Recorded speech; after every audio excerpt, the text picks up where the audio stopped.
keep on rocking in the free world. Keep on rocking in the free world! Well, hello. It is a nice day, and that is my front yard. Yeah, I'm at the beach.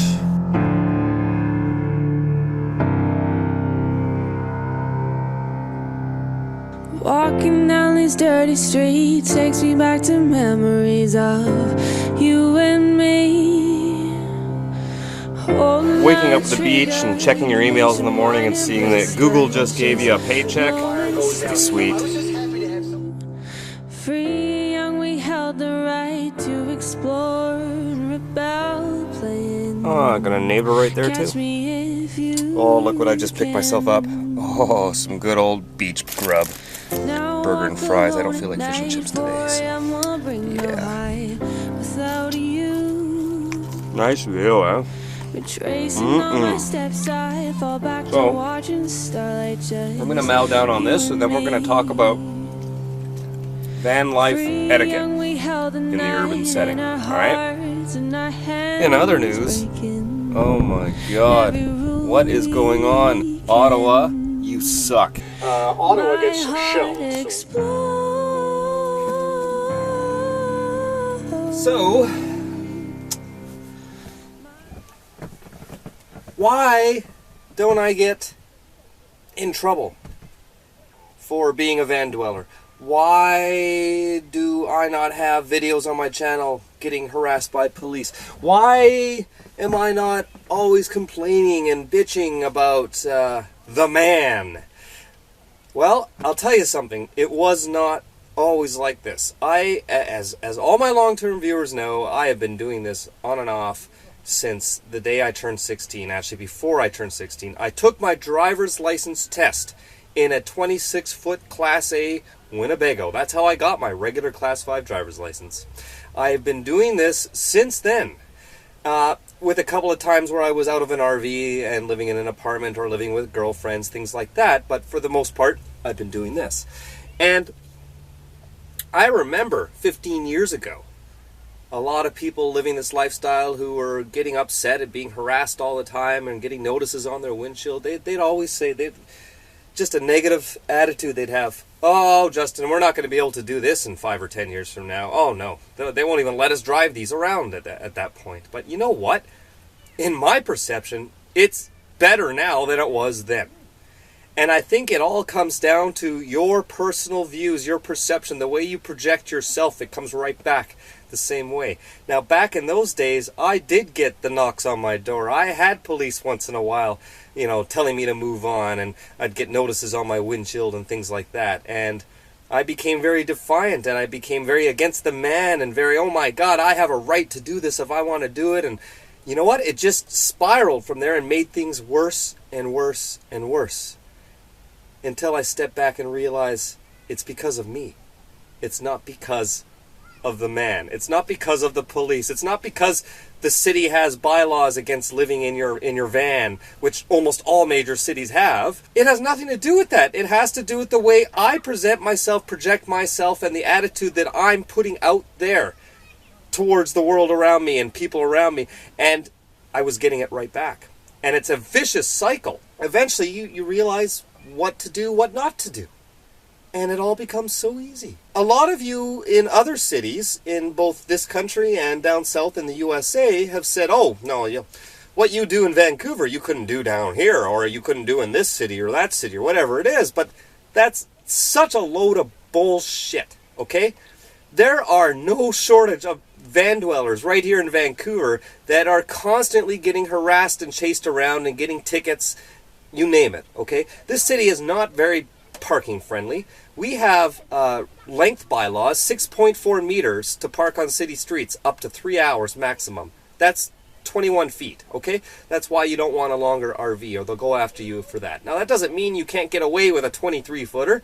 It just means there's one more thing for them to go after you for. And living in your van and getting harassed and all that, it all comes down to the way that you choose to put yourself out there. You're in a city with millions of other people.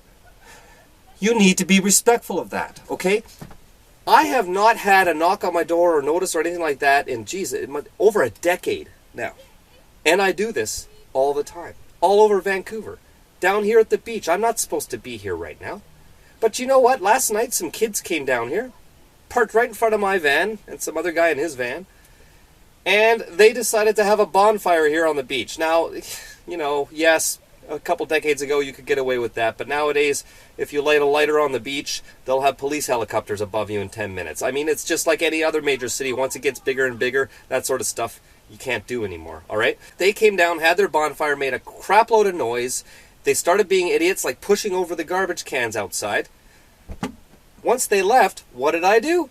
I got out of my van in the middle of the night, and I cleaned up their mess. I pushed back the garbage cans, because it's the right thing to do.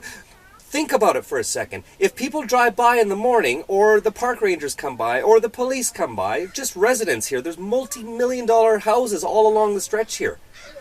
These people drive by and see a mess outside and garbage cans on the ground, sideways, and then they see a camper van parked here. How does that look, right?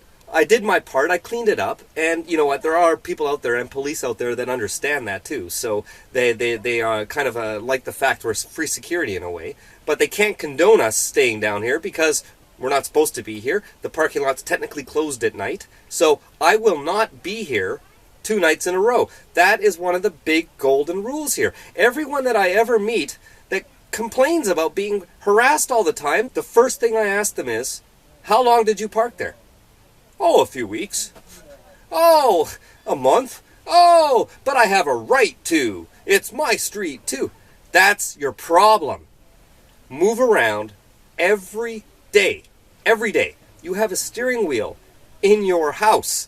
Why aren't you using it? If you're treating your RV as a stationary apartment parked on a public street, you're going to have a bad time. All right? And besides that, you're missing out on the whole point of this lifestyle. It's just to be able to move around. I rotate around at least 15 or 20 spots all over Metro Vancouver. And I never stay in the same place twice in a row. Maybe once in a while, a couple nights in a row if it's like an industrial area or something like that. But I'm not going to abuse it. And when I'm down here at the beach like I was last night, which I'm not supposed to be, but I know better, I'm not going to stay again tonight. I'm going to move somewhere else. And the problem is the people that don't respect that. They'll squat. They become a squatter. People see them there every day. And then what happens? The signs go up.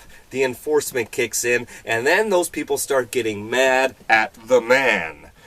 And they blame everyone but themselves for what's happening to them. Over on the other side of the water here, North Vancouver, there's a place where a lot of people used to park their vans and RVs. Right next to a Walmart, not in the Walmart parking lot, because you can't stay in the parking lot because it's not owned by Walmart, but along the streets near the Walmart. People would park all the time. And I would stay there from time to time as well. But what blew my mind was I'd come back 2-3 weeks later and the same vans would be in the same spots and they'd never moved. And I came on this channel and I said on my channel, watch, the city is going to crack down. What happened this year? All the streets went from no signs to 4-hour maximum parking, day and night. All around that area. There's only a couple little spots now where they didn't put the signs up. And what's happening? There are people parking their RVs in those little spots now and squatting there. I'm like, don't you get it? Don't you understand why those signs went up? Because you're being disrespectful. You're leaving your van there all day, all night, for weeks at a time.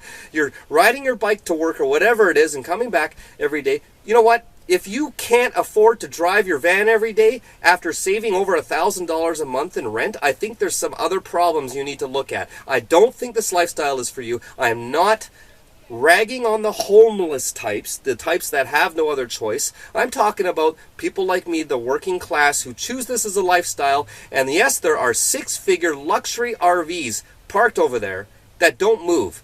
And the owners drive a second car to work and leave their RVs there. And it just boggles my mind, and it makes me shake my head. I literally don't want to park there because I know what's coming, because you're being disrespectful. So that's number one. Move every day.